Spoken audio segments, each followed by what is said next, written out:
आज की वीडियो में हम बात करने वाले हैं आपकी क्लास 10th की मैथ्स की स्ट्रेटेजी के बारे में। कैसे आप आज के दिन से शुरू करके, जब से आपका ये सेशन शुरू हो रहा है, आज के दिन से शुरू करके आखिरी के दिन तक क्या आपका एक प्रॉपर रोड मैप होना चाहिए जिससे कि आप एटलीस्ट 95% स्कोर करके आ सको। ये स्ट्रेटेजी आज इस वीडियो में मैं शेयर करने वाला हूं। क्या क्या रिसोर्सेज आपको फॉलो करने हैं, क्या क्या बुक्स आपको फॉलो करनी है, क्या आपकी स्ट्रेटेजी होनी चाहिए, क्या आपका एक रोड मैप होना चाहिए, वो सारी चीजें आज इस वीडियो में मैं आपको बताने वाला हूं। और सबसे ज्यादा जरूरी यह है कि क्या क्या चीजें आपको अवॉइड करनी है। लाखों लोग लाखों बहुत सारी चीजें आपको बता रहे होंगे, पर क्या ऐसी प्रूवन चीजें हैं जिससे आप बहुत आसान तरीके से 95% से ऊपर स्कोर ला सकते हो? वो प्रूवन स्ट्रेटेजी आज इस वीडियो में मैं आपको देने वाला हूं। 4 साल हो चुके हैं यार हमारे को ऑनलाइन एजुकेशन में। 4 साल में मैंने लाखों बच्चे देखे हैं, ऐसे ऐसे बच्चे देखे। आपको लग रहा होगा कि भैया यार मेरा 8th अच्छी नहीं थी, मेरी 9th अच्छी नहीं थी, मैं इतने अच्छे नंबर नहीं लेके आ पाया था। क्या मैं भी इस 10th के एग्जाम में एटलीस्ट 95% स्कोर कर सकता हूं? बिल्कुल कर सकता है, बिल्कुल कर सकती है। जो जो चीजें यहां पे मैं आपको बता रहा हूं उसको बिल्कुल लकीर मान के फॉलो कर लेना। आप ये देखोगे कि हाँ यार भैया, इस साल जो शोभित भैया हमेशा बोलते हैं, आपके जितने भी सीनियर्स हैं, हमेशा मैं उनको ये बोलता हूं कि अगर आप शोभित भैया से पढ़ रहे हो तो आपका जो एम है वो 100/100 होना चाहिए। और अगर आप शोभित भैया से मैथ्स पढ़ रहे हो तो 100 नंबर आपको कहीं नहीं गए, ये मैं गारंटी से लिख के देता हूं। समझ में आ रही है मेरी बात? शुरुआत करते हैं आज की इस वीडियो की। बिल्कुल एक कॉपी पेन लेके बैठना है, जो जो चीजें बता रहा हूं उसको नोट करना है। बिल्कुल प्रूवन है, कैसे टॉपर्स लेके आए हैं वो सारी चीज मैं यहां पे आपको बताने वाला हूं। शुरू करें। सबसे पहली चीज जो आपको दिमाग में रखनी है वो होती है आपका सिलेबस। यार हम किसी चीज को शुरू कर रहे हैं तो सबसे पहला तो हमें पता होना चाहिए कि यार क्या क्या चीजें हमें पढ़नी है। तो एक तो मैंने नेक्स्ट टॉपर्स के चैनल में बहुत पूरी डिटेल्ड सिलेबस की वीडियो बना दी है। दूसरी चीज आप क्या कर सकते हो ना, आपको ज्यादा टेंशन नहीं लेनी। आप ना जो न्यू रेशनलाइज एनसीईआरटी है जो सीबीएसई ने दे रखी है उसको फॉलो करो। जो उसमें लिखा है वो आपको पूरा पढ़ना है। सिंपल सी चीज। जो आपकी रेशनलाइज वाली एनसीईआरटी आपको पता होगा कैसे लेनी है। आप जाओ गूगल पे, जाओ गूगल पे जाके आपको बस सर्च करना है। ठीक है, गूगल पे जाओगे, आप गूगल पे जाके आप सर्च करोगे। सर्च करने पे आपको पता चल जाएगा कि यार हाँ, जैसे मैं इस पे गया है ना, ये एक्चुअली क्या है, मेरा स्टूडियो नहीं है तो मेरे को थोड़ा सा देखना पड़ रहा है। हाँ, रेशनलाइज एनसीईआरटी मैथ्स में आप गए। ठीक है, यहाँ पे गए, यहाँ पे आप जैसे लिखोगे चैप्टर नंबर 1, तो आपने यहाँ पे लिखा class 10th rationalise NCERT maths chapter number 1। पहली पीडीएफ आप खोलोगे, पहली तो ये आपकी रेशनलाइज एनसीईआरटी है। यहाँ पे आपको दिख जाएगा रेशनलाइज एनसीईआरटी, यहाँ पे डायरेक्टली इन्होंने लिख रखा है रेशनलाइज 23-24। यही आपका सेम सिलेबस है जो आपके सीनियर्स वाला था, लास्ट ईयर वाला सिलेबस, सेम वही सिलेबस है। तो आपको क्या करना है, डायरेक्ट इस एनसीईआरटी में जो लिखा है वो सारी चीजें आपको पढ़नी है। हर एक चैप्टर की आपको रेशनलाइज एनसीईआरटी गूगल पे फ्री ऑफ कॉस्ट मिल जाएगी। तो पहला काम जो मैंने आपको बताया वो होता है आपका कि आपको सिलेबस पता होना चाहिए कि सिलेबस क्या है। तो सिलेबस आपको यहां से पता चल गया कि आपने रेशनलाइज एनसीईआरटी पढ़ ली, वरना नेक्स्ट टॉपर्स के चैनल पे मैंने आपको अच्छे से समझा रखा है, वो आपने देख लिया। ये हो गया, सिलेबस हमें पता चल गया। दूसरी चीज जो आपको दिमाग में रखनी है वो होती है कि क्या क्या रिसोर्सेज आपको फॉलो करने हैं। अगर आप आरंभ बैच में हो, जो कि हमारा नेक्स्ट टॉपर्स का बैच है, तो आप अगर आरंभ बैच में हो तो आरंभ बैच में हर चीज कवर करवा रहा हूँ। ठीक है, उसकी टेंशन बिल्कुल मत लेना। चाहे जितनी भी चीजें यहाँ पे मैंने लिखी हैं वो सारी चीज और एक्स्ट्रा इससे भी वो सारी चीज वहां पे कवर हो रही होंगी। तो वो जो बच्चे जो आरंभ बैच वाले हैं उनको टेंशन नहीं लेनी। कुछ बच्चे ऐसे हैं जिनको अभी भी ज्वाइन करना है तो वो कर सकते हैं। जो 1999 वाला हमारा प्राइस है, 1999 वाला जो प्राइस है, वो लास्ट 200 कूपन हमें पता चले हैं हमारी टेक टीम से कि लास्ट 200 कूपन हमारे बचे हैं। तो लास्ट 200 कूपन है, 1999 वाला प्राइस जो है आपको मिल जाएगा। NEXT20 ये आपका कूपन कोड है, इसको यूज करोगे आपको 1999 में पूरे साल का बैच मिल जाएगा, जिसमें science, SST, maths, English, Hindi, IT, हर एक चीज आपको पढ़ाई जा रही होगी। अब हम बात करते हैं कि क्या क्या रिसोर्सेज आपको फॉलो करने हैं, क्या क्या चीजें हैं जो आपको फॉलो करनी है। सबसे पहली चीज होती है आपकी रामबाण। फर्स्ट प्रायोरिटी होती है आपकी कि आपको एनसीईआरटी पूरी अच्छे से आनी चाहिए। ये होती है आपके सबसे पहली प्रायोरिटी। यार एनसीईआरटी का एक एक क्वेश्चन आपकी टिप्स पे होना चाहिए। कोई आपको रात को सोते हुए उठ के पूछ ले कि इस एनसीईआरटी का ये क्वेश्चन कैसे होगा, तो आपको पता होना चाहिए कैसे हो रहा है। ये होती है आपकी पहली प्रायोरिटी। सेकंड जो प्रायोरिटी होती है वो होती है आरडीआरएस। मेरे से यार काफी बच्चे पूछते हैं कि भैया खाली एनसीईआरटी से हो जाएगा क्या, हमें और कोई बुक नहीं करनी है क्या? हो सकता है तब जब बिल्कुल आखिरी टाइम है तब मैं बच्चों को बोलता हूँ कि यार हाँ बोर्ड का टाइम है, अब तू आरडीआरएस कर ले और जो मैं इंपॉर्टेंट क्वेश्चन बता रहा हूँ वो कर ले, तो एटलीस्ट 80-90 तो लेके आ जाएगा। पर अभी हमारे पास पूरा साल है, तो पूरे साल में मैं ये कहूंगा कि आज से 2 साल पहले मैं नहीं कहता था, अब मैं बिल्कुल कहूंगा कि आरडी या फिर आरएस, दोनों में से कोई भी एक बुक उठा लो। दोनों में से आरडी उठा लो, आरएस उठा लो, एक बुक उठा लो, उसी पे स्टिक करो, उसको पूरा करो। पहली आपकी प्रायोरिटी है एनसीईआरटी, बिल्कुल आपके टिप्स पे होनी चाहिए। दूसरी प्रायोरिटी होती है आपके आरडी आरएस के जो क्वेश्चंस होते हैं, वो क्वेश्चंस आपको शुरू से लेके एंड तक सारे क्वेश्चंस करने हैं अपने आप। ये जरूरी है। आरंभ बैच में भी मैं करवा रहा हूँ, बीच बीच में मैं इंटीग्रेट करूंगा क्वेश्चंस को जब मैं पढ़ा रहा हूँ चैप्टर को। तो पहला होता है आपका एनसीईआरटी प्रायोरिटी होती है बुक्स में, दूसरी होती है आरडीआरएस, तीसरी जो चीज होती है जो आपको रिसोर्सेज में फॉलो करने हैं वो होते हैं previous year questions. Previous year questions क्या होते हैं कि जो सीबीएसई पिछले सालों में पूछ रही है, जैसे आपके सीनियर से क्या पूछा था, उससे उनके सीनियर से क्या पूछा था, उनके सीनियर से क्या पूछा था। तो एक पूरी लिस्ट होती है कि इस चैप्टर से, जैसे आपने चैप्टर नंबर रियल नंबर्स उठाया, पहला चैप्टर है आपका, तो रियल नंबर्स में सीबीएसई ने कौन कौन से क्वेश्चंस पूछे हैं वो आपको पता होने चाहिए, वो आपकी प्रैक्टिस होनी चाहिए।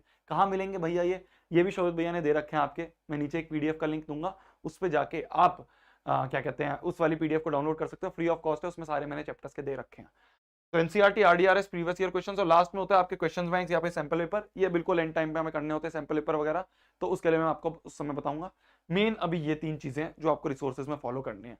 नेक्स्ट अगर हम बात करें तो क्या फाइनल स्ट्रेटेजी है जो आपको फॉलो करनी चाहिए। ये वो स्ट्रेटेजी है जिससे आपको 100 लोग अलग अलग बताएंगे, मैं आपको वो बता रहा हूं जो प्रूवन है, सबसे आसान है और उससे बच्चे स्कोर लेके आए हैं, आपके सीनियर्स फोड़ के आए हैं, आप भी फोड़ के आओगे। सबसे पहली चीज, जैसे मान लो आपने कोई चैप्टर पकड़ा कि पिका चैप्टर, आपने पहला चैप्टर उठा लिया रियल नंबर्स, तो सबसे पहली चीज होती है आपकी कि आपने कोई वन शॉट वीडियो देखी। ठीक है, यूट्यूब पे बतेरी वन शॉट वीडियो दे रखी है, बहुत सारे चैनल्स ने कर रखी है, मैंने कर रखी है, मैंने पढ़ा रखा है, मैथ्स बाय शोभित निर्वाण चैनल है, उसमें मैंने हर एक चैप्टर पढ़ा रखा है। तो पहला काम क्या होगा आपका, कोई एक वन शॉट वीडियो उठाओ, वन शॉट वीडियो उठा के उससे पूरे चैप्टर का ओवरव्यू ले लो। आपको पता चल जाएगा कि यार इस चैप्टर में क्या क्या चीजें आ रही हैं, क्या क्या इसमें कॉन्सेप्ट्स हैं, वो आपको पता चल जाएगा पहली। दूसरी चीज, हर एक क्वेश्चन को, जितने भी क्वेश्चन है एनसीईआरटी के, हर एक छोटे से छोटा क्वेश्चन या बड़े से बड़ा क्वेश्चन, वो आपको करना है अपने हाथ से, फाइनल आंसर निकालना है। ये मत सोचना कि भैया बस फॉर्मूला लिख दिया हो गया, नहीं नहीं नहीं, आखिरी तक आंसर निकालना है हर एक क्वेश्चन का जो कि एनसीईआरटी में लिखा हुआ है।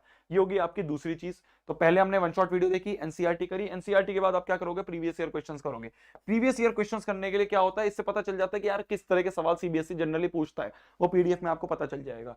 और उसके बाद जो आपका फोर्थ स्टेप होगा वो होगा आरडी और आरएस करना, कुछ सेलेक्टेड चैप्टर्स के लिए। मैं नहीं कह रहा हूं सारे चैप्टर्स के लिए करो, मैं तो कह रहा हूं कुछ के लिए करो। कौन से बड़े बड़े चैप्टर्स, लिख लेना, नोट कर लेना, ट्रिग्नोमेट्री, ट्रायंगल्स, फिर उसके बाद आपका आ गया सरफेस एरिया एंड वॉल्यूम्स, आ गया आपका सर्कल्स, आ गया आपका, ठीक है, स्टैटिस्टिक्स में आपको करना जरूरी है मेरे हिसाब से। ठीक है, फिर उसके बाद आता है आपका ये वाला चैप्टर है आपका pair of linear equations, quadratic equations और एपी। इन 3 चैप्टर के आपको करने जरूरी हैं। इससे क्या होगा, आपको अलग अलग टाइप के क्वेश्चंस के आइडिया मिल जाएंगे। तो ये चैप्टर्स जो मैंने बोले हैं इनके आपको कर लेने हैं। तो फिर से फ्लो बता रहा हूं मैं आपको, एक चैप्टर उठाया, वन शॉट वीडियो देखी, वन शॉट के बाद उसके एनसीईआरटी का हर एक क्वेश्चन करा, एनसीईआरटी का हर एक क्वेश्चन करने के बाद आपको प्रीवियस ईयर क्वेश्चन देखने हैं, सारे करने हैं कि हाँ भाई क्वेश्चंस कैसे पूछे जाते हैं। फिर उसके बाद आपको जो चैप्टर्स मैंने आपको बताए उनकी आपको क्या करना है, आरडी या फिर आरएस में से कोई भी एक बुक उठा लो, दोनों अच्छी है, उसको उठा के उसके क्वेश्चन आपको करने हैं। लास्ट स्टेप आता है आपका रेगुलर रिवीजन करना। रेगुलर रिवीजन सबसे ज्यादा जरूरी है आपका। आज पे क्वेश्चन आप कर रहे हो, आज इस चैप्टर को कर रहे हो, आज से 1 साल बाद आपको बोर्ड का एग्जाम देना है, तो आपको कैसे याद रहेगा चीजों को लॉन्ग टर्म में, जैसे याद रहेगा कि आप रेगुलर रिवीजन करोगे, इस तरीके से याद रहेगा। तो रेगुलर रिवीजन करने का क्या तरीका भैया बढ़िया होता है, मैं कहता हूं सबसे बढ़िया तरीका जो होता है वो होता है कि रोज एटलीस्ट 5 से 10 क्वेश्चन रैंडमली उठा लो। कि भाई आपने क्या करा, चैप्टर नंबर मान लो आपके अभी तक 3-4 चैप्टर हो चुके हैं, तो आपने आरडी खोली, रैंडम कोई भी पेज खोला, उसमें से 5 क्वेश्चन उठा लिए। कि भाई मैंने मान लो आरडी खोली, ऐसे खोली, उसमें से 5 क्वेश्चन उठाए, उन रैंडमली 5 क्वेश्चंस को आपने करना शुरू कर दिया। रैंडमली 5 क्वेश्चन उठाए रोज के। तो एक दिन मान लो चैप्टर नंबर 3 के 5 क्वेश्चन उठ गए, एक दिन मान लो चैप्टर नंबर 4 के 5 क्वेश्चन उठ गए, एक दिन मान लो चैप्टर नंबर 1 के 5 क्वेश्चन उठ गए। तो रैंडमली आपने 5 क्वेश्चन सेलेक्ट करे और उनको आपने कर लिया। इससे क्या होगा, आपके दिमाग में हर एक चीज याद रहेगी। जब आप मान लो 8वें चैप्टर पे होगे और 8वें चैप्टर के दिन आप मान लो रैंडमली कुछ 3-4 क्वेश्चंस कर रहे हो किसी पिछले चैप्टर के, तो आपको वो चैप्टर जो है वो रिवाइज होता रहेगा। भूल जाओगे तो रिवाइज कर लेना, मान लो आपसे नहीं हुआ क्वेश्चन तो उस कॉन्सेप्ट को रिवाइज कर लेना। यही जो चीज है, यही जो चीज मैं आपको बता रहा हूं, जो सबसे ज्यादा जरूरी चीज है, यही चीज मैं आपको आरंभ बैच में, जो भी मेरे बच्चे होते हैं, मतलब बैच के बच्चे होते हैं, उनको मैं डीपीपी में करवा रहा होता हूँ।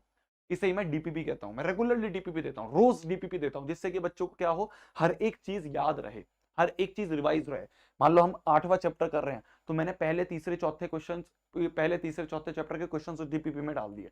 ये मैं आरंभ बैच में दे रहा होता हूँ, जिससे कि बच्चे का रेगुलर रिवीजन होता रहे। क्या मेरी बात समझ में आ रही? तो हमने रिसोर्सेज के बारे में बात कर ली, क्या क्या रिसोर्सेज आपको यूज करने हैं, क्या क्या आपकी स्ट्रेटेजी होनी चाहिए। बस ये एक चैप्टर उठाया, एनसीईआरटी करी, एनसीईआरटी के बाद उसका एक चैप्टर उठाया, वन शॉट वीडियो देखी, एनसीईआरटी करी, एनसीईआरटी के बाद अपने प्रीवियस ईयर क्वेश्चंस करे, उसके बाद आरडीआरएस करा, ये चैप्टर खत्म, साइड में हटा दो। दूसरे चैप्टर उठाया, इस तरह से करा, तीसरा चैप्टर उठाया, इस तरह से करा, और रेगुलरली रिवीजन करने, रोज के 5 सवाल, 6 सवाल, 10 सवाल। समझ में आ गई मेरी बात? अब आते हैं कुछ प्रो टिप्स जो आपको दिमाग में रखनी है।